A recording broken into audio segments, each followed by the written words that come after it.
अनंत कोटि ब्रह्मांड नायक राजाधिराज योगीराज परब्रह्म श्री सच्चिदानंद सद्गुरु साईनाथ महाराज की जय।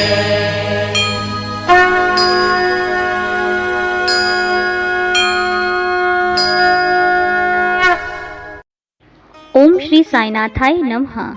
आइए अध्याय 43-44 प्रारंभ करते हैं। महासमाधि की ओर पूर्व तैयारी। समाधि मंदिर, ईंट का खंडन, 72 घंटे की समाधि, बापू साहेब जोग का संन्यास, बाबा के अमृत तुल्य वचन। इन 43 और 44 अध्यायों में बाबा के निर्वाण का वर्णन किया जा रहा है, इसीलिए वे यहाँ संयुक्त रूप से लिखे जा रहे हैं। पूर्व तैयारी। समाधि मंदिर। हिंदुओं में यह प्रथा प्रचलित है कि जब किसी मनुष्य का अंतकाल निकट आ जाता है कि उसे धार्मिक ग्रंथ आदि पढ़कर सुनाए जाते हैं। इसका मुख्य कारण केवल यही है कि जिससे उसका मन सांसारिक झंझटों से मुक्त होकर आध्यात्मिक विषयों में लग जाए और वह प्राणी कर्मवश अगले जन्म में जिस योनि को धारण करे उसमें उसे सद्गति प्राप्त हो। सर्वसाधारण को यह विदित ही है कि जब राजा परीक्षित को एक ब्रह्म ऋषि पुत्र ने शाप दिया और 1 सप्ताह के पश्चात ही उनका अंतकाल निकट आया, तो महात्मा शुकदेव ने उन्हें उस सप्ताह में श्रीमद् भागवत पुराण का पाठ सुनाया, जिससे उनको मोक्ष की प्राप्ति हुई। यह प्रथा अभी भी अपनाई जाती है। महानिर्वाण के समय गीता, भागवत और अन्य ग्रंथों का पाठ किया जाता है। बाबा तो स्वयं अवतार थे, इसीलिए उन्हें बाह्य साधनों की आवश्यकता ही नहीं थी, परंतु केवल दूसरों के समक्ष उदाहरण प्रस्तुत करने के हेतु ही उन्होंने इस प्रथा की उपेक्षा नहीं की। जब उन्हें विदित हो गया कि मैं शीघ्र इस नश्वर देह का त्याग करूंगा, तब उन्होंने श्री वजह को राम विजय प्रकरण सुनाने की आज्ञा दी। श्री वजह ने 1 सप्ताह प्रतिदिन पाठ सुनाया। तत्पश्चात बाबा ने उन्हें 8 प्रहर पाठ करने की आज्ञा दी। श्री वजह ने उस अध्याय की द्वितीय आवृत्ति 3 दिन में पूर्ण कर दी। इस प्रकार 11 दिन बीत गए। फिर 3 दिन और उन्होंने पाठ किया। अब श्री वजह बिल्कुल थक गए, इसीलिए उन्हें विश्राम करने की आज्ञा हुई। बाबा अब बिल्कुल शांत बैठ गए और आत्मस्थित होकर वे अंतिम क्षण की प्रतीक्षा करने लगे। 2-3 दिन पूर्व ही प्रातः काल से बाबा ने भिक्षाटन करना स्थगित कर दिया और वे मस्जिद में ही बैठे रहे। वे अपने अंतिम क्षण के लिए पूर्ण सचेत थे, इसीलिए वे अपने भक्तों को धैर्य तो बंधाते रहते, पर उन्होंने किसी से भी अपने महानिर्वाण का निश्चित समय प्रकट न किया। इन दिनों काका साहेब दीक्षित और श्रीमान बूटी बाबा के साथ मस्जिद में नित्य ही भोजन करते और महानिर्वाण के दिन आरती समाप्त होने के पश्चात बाबा ने उन लोगों को भी अपने निवास स्थान पर ही भोजन करके लौटने को कहा। फिर भी लक्ष्मीबाई शिंदे, भागोजी शिंदे, बयाजी, लक्ष्मण बाला शिंपी और नाना साहेब निमोणकर वहीं रह गए। श्यामा नीचे मस्जिद की सीढ़ियों पर बैठे थे। लक्ष्मीबाई शिंदे को 9 रुपए देने के पश्चात बाबा ने कहा कि मुझे अब मस्जिद में अच्छा नहीं लगता है, इसीलिए मुझे बूटी के पत्थरवाड़े में ले चलो, जहां मैं सुखपूर्वक रहूंगा। यही अंतिम शब्द उनके श्रीमुख से निकले। इसी समय बाबा बयाजी के शरीर की ओर झुक गए और अंतिम श्वास छोड़ दी। भागोजी ने देखा कि बाबा की श्वास रुक गई है। तब उन्होंने नाना साहेब निमोणकर को पुकार कर यह बात कही। नाना साहेब ने कुछ जल लाकर बाबा के श्रीमुख में डाला, जो बाहर लुढ़क आया। तभी उन्होंने जोर से आवाज लगाई, अरे देवा, तब बाबा ऐसे दिखाई पड़े जैसे उन्होंने धीरे से नेत्र खोलकर धीमे स्वर में ओह कहा हो, परंतु अब स्पष्ट विदित हो गया कि उन्होंने सचमुच ही पंचभूत शरीर त्याग दिया है। बाबा समाधिस्थ हो गए। यह हृदय विदारक दुख संवाद दावा नल की भांति तुरंत ही चारों ओर फैल गया। शिरडी के सब नर नारी और बालकगण मस्जिद की ओर दौड़े। चारों ओर हाहाकार मच गया। सभी के हृदय पर वज्रपात सा हुआ। उनके हृदय विचलित होने लगे। कोई जोर जोर से चिल्लाकर रुदन करने लगा, कोई सड़कों पर लौटने लगा और बेसुध होकर वहीं गिर पड़े। प्रत्येक की आंखों से झरझर आंसू गिर रहे थे। प्रलय काल के वातावरण में तांडव नृत्य के जैसा दृश्य उपस्थित हो जाता है, वही गति शिरडी के नर नारियों के रुदन से उपस्थित हो गई थी। उनके इस महान दुख में कौन आकर उन्हें धैर्य बंधाता, जबकि उन्होंने साक्षात सगुण पर ब्रह्म का सानिध्य खो दिया था। इस दुख का वर्णन भला कर ही कौन सकता है। अब कुछ भक्तों को ही श्री साईं बाबा के वचन याद आने लगे। किसी ने कहा कि साईं बाबा ने अपने भक्तों से कहा था कि भविष्य में वे 8 वर्ष के बालक के रूप में पुनः प्रकट होंगे। कृष्ण अवतार में भी श्री चक्रपाणि ने ऐसी ही लीला की थी। श्री कृष्ण माता देवकी के सामने 8 वर्ष की आयु वाले एक बालक के रूप में प्रकट हुए, जिनका दिव्य तेजोमय स्वरूप था और जिनके चारों हाथों में शंख, चक्र, गदा और पद्म सुशोभित थे। अपने उस अवतार में भगवान श्री कृष्ण ने भूभार हल्का किया था। साईं बाबा का यह अवतार अपने भक्तों के उत्थान के लिए हुआ था। संतों की कार्य प्रणाली अगम्य होती है। साईं बाबा का अपने भक्तों के साथ यह संपर्क केवल एक पीढ़ी का ही नहीं, बल्कि पिछले कई जन्मों का संपर्क है। ऐसा प्रतीत होता है कि इस प्रकार का प्रेम संबंध विकसित करके श्री साईं बाबा दौरे पर चले गए हैं और भक्तों को दृढ़ विश्वास है कि वे शीघ्र ही पुनः वापस आ जाएंगे। अब समस्या उत्पन्न हुई कि बाबा के शरीर की अंतिम क्रिया किस प्रकार की जाए। कुछ यवन लोग कहने लगे कि उनके शरीर को कब्रिस्तान में दफन कर उसके ऊपर एक मकबरा बना देना चाहिए। खुशाल चंद और अमीर शक्कर की भी यही धारणा थी, परंतु ग्राम्य अधिकारी श्री रामचंद्र पाटिल ने दृढ़ और निश्चयात्मक स्वर में कहा कि तुम्हारा निर्णय मुझे मान्य नहीं है। शरीर को वाड़े के अतिरिक्त अन्यत्र कहीं भी नहीं रखा जाएगा। इस प्रकार लोगों में मतभेद उत्पन्न हो गया और यह वाद विवाद 36 घंटों तक चलता रहा।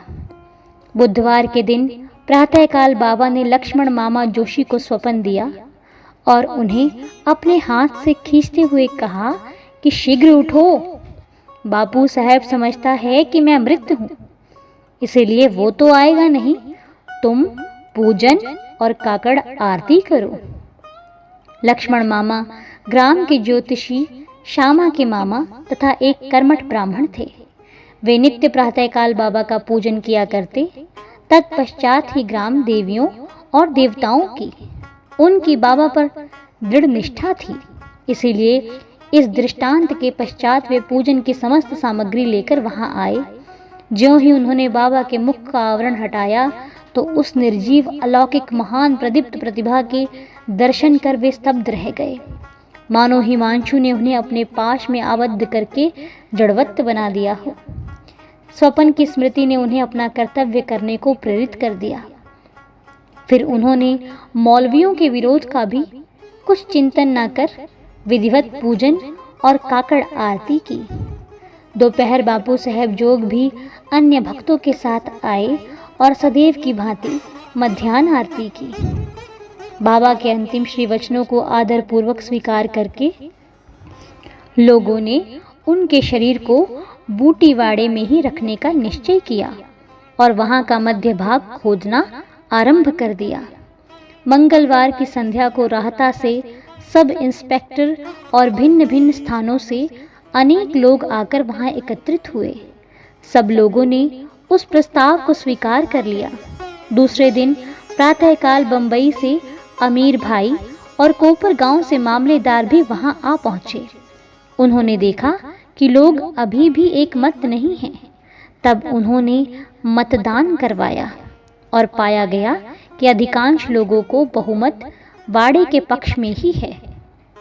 फिर भी वे इस विषय में कलेक्टर की स्वीकृति अति आवश्यक समझते थे। तब काका साहिब स्वयं अहमदनगर जाने को उद्यत हो गए, परंतु बाबा की प्रेरणा से विपक्षियों ने भी प्रस्ताव सहर्ष स्वीकार कर लिया। उन सब ने मिलकर अपना मत भी वाड़े के पक्ष में ही दिया। अतः बुधवार की संध्या को बाबा का पवित्र शरीर बड़ी धूमधाम और समारोह के साथ वाड़े में लाया गया और विधि पूर्वक उस स्थान पर समाधि बना दी गई जहां मुरलीधर की मूर्ति की स्थापना होने को थी।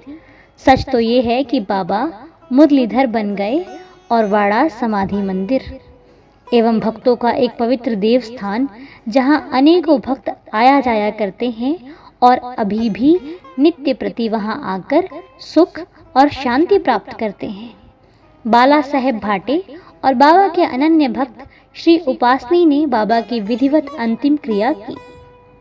जैसा प्रोफेसर नार्के को देखने में आया, यह बात विशेष ध्यान देने योग्य है कि बाबा का शरीर 36 घंटे के उपरांत भी जड़ नहीं हुआ और उनके शरीर का प्रत्येक अवयव लचीला बना रहा, जिससे उनके शरीर पर से कफनी बिना चीरे हुए सरलता से निकाली जा सकी।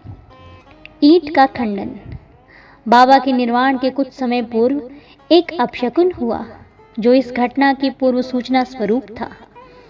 मस्जिद में एक पुरानी ईंट थी जिस पर बाबा अपना हाथ टेक कर रखते थे। रात्रि के समय बाबा उस पर सिर रखकर शयन किया करते थे। यह अनेक वर्षों तक चला। एक दिन बाबा की अनुपस्थिति में एक बालक ने मस्जिद में झाड़ू लगाते समय वह ईंट अपने हाथ में उठाई। दुर्भाग्यवश वह ईंट उसके हाथ से गिर पड़ी और उसके 2 टुकड़े हो गए। जब बाबा को इस बात की सूचना मिली तो उन्हें उसका बहुत दुख हुआ। वे कहने लगे कि यह ईंट नहीं फूटी है, मेरा भाग्य ही फूटकर छिन्न भिन्न हो गया है। यह तो मेरी जीवन संगिनी थी और इसको अपने पास रखकर मैं आत्मचिंतन किया करता था। यह मुझे अपने प्राणों के समान प्रिय थी और उसने आज मेरा साथ छोड़ दिया है। कुछ लोग यहाँ शंका कर सकते हैं कि बाबा को ईंट जैसी एक तुच्छ वस्तु के लिए इतना शोक क्यों करना चाहिए। इसका उत्तर हिवांड पंत इस प्रकार देते हैं कि संत जगत के उद्धार तथा दीन और आश्रितों के कल्याणार्थ ही अवतीर्ण होते हैं। जब वे नरदेह धारण करते हैं और जनसंपर्क में आते हैं तो वे इसी प्रकार आचरण किया करते हैं, अर्थात ब्राह्य स्वरूप से वे अन्य लोगों के समान ही हंसते, खेलते और रोते हैं, परंतु आंतरिक रूप से वे अपने अवतार कार्य और उसके ध्येय के लिए सदैव सजग रहते हैं। आइए अब जानते हैं 72 घंटे की समाधि। इसके 32 वर्ष पूर्व भी बाबा ने अपनी जीवन रेखा पार करने का एक प्रयास किया था। 1886 में मार्गशीर्ष पूर्णिमा के दिन बाबा को दमा से अधिक पीड़ा हुई और इस व्याधि से छुटकारा पाने के लिए उन्होंने अपने प्राण ब्रह्मांड में चढ़ाकर समाधि लेने का विचार किया। अतएव उन्होंने भक्त महालसापति से कहा कि तुम मेरे शरीर की 3 दिन तक रक्षा करना। यदि मैं वापस लौट आया तो ठीक है, नहीं तो उस स्थान पर मेरी समाधि बना देना और 2 ध्वजाएं चिन्ह स्वरूप फहरा देना। ऐसा कहकर बाबा रात में लगभग 10 बजे पृथ्वी पर लेट गए। उनका श्वासोच्छ्वास बंद हो गया और ऐसा दिखाई देने लगा कि जैसे उनके शरीर में प्राण ही ना हो। सभी लोग, जिनमें ग्रामवासी भी थे, वहां एकत्रित हुए और शरीर परीक्षण के पश्चात शरीर को उनके द्वारा बताए हुए स्थान पर समाधिस्थ कर देने का निश्चय करने लगे। परंतु भक्त महालसापति ने उन्हें ऐसा करने से रोका और उनके शरीर को अपनी गोद में रखकर वे 3 दिन तक उनकी रक्षा करते रहे। 3 दिन व्यतीत होने पर रात को लगभग 3 बजे प्राण लौटने के चिन्ह दिखलाई पड़ने लगे। श्वासोच्छ्वास पुनः चालू हो गया और उनके अंग प्रत्यंग हिलने डुलने लगे। उन्होंने नेत्र खोल दिए और करवट लेते हुए पुनः चेतना में आ गए। इस प्रसंग तथा अन्य प्रसंगों पर दृष्टिपात कर अब हम पाठकों पर छोड़ते हैं कि वे ही इसका निश्चय करें कि क्या बाबा अन्य लोगों की भांति ही 3.5 हाथ लंबे एक देहधारी मानव थे, जिस देह को उन्होंने कुछ वर्षों तक धारण करने के पश्चात छोड़ दिया, या वे स्वयं आत्म ज्योति स्वरूप थे। पंच महाभूतों से शरीर निर्मित होने के कारण उसका नाश और अंत तो सुनिश्चित है, परंतु जो आत्मा अंतःकरण में है वही यथार्थ में सत्य है। उसका ना रूप है और ना अंत है और ना नाश ही है। यही शुद्ध चैतन्य घन या बाह्य इंद्रियों और मन पर शासन और नियंत्रण रखने वाला जो तत्व है वही साईं है, जो संसार के समस्त प्राणियों में विद्यमान है और जो सर्वव्यापी है। अपना अवतार कार्य करने के लिए ही उन्होंने देह धारण किया था और वह कार्य पूर्ण होने पर उन्होंने उसे त्याग कर पुनः अपना शाश्वत और अनंत स्वरूप धारण कर लिया। श्री दत्तात्रेय के पूर्ण अवतार गाणगापुर के श्री नरसिंह सरस्वती के समान श्री साईं भी सदैव वर्तमान है।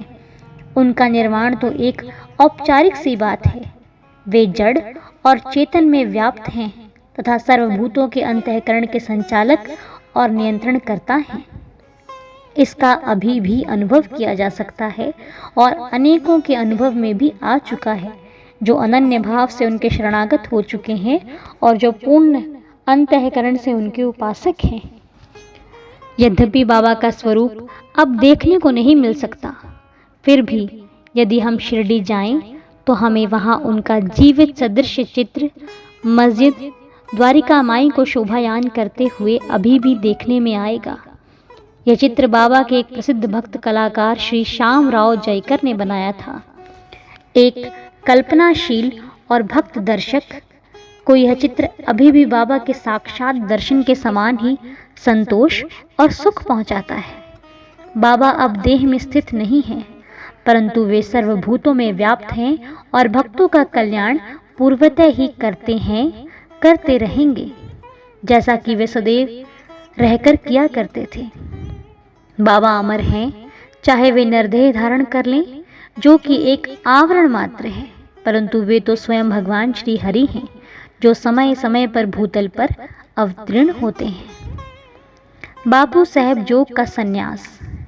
जोग के संन्यास की चर्चा कर हेमांड पंत यह अध्याय समाप्त करते हैं। श्री सखाराम हरि उर्फ बापू साहेब जोग पुणे के प्रसिद्ध वारकरी विष्णु बुवा जोग के काका थे।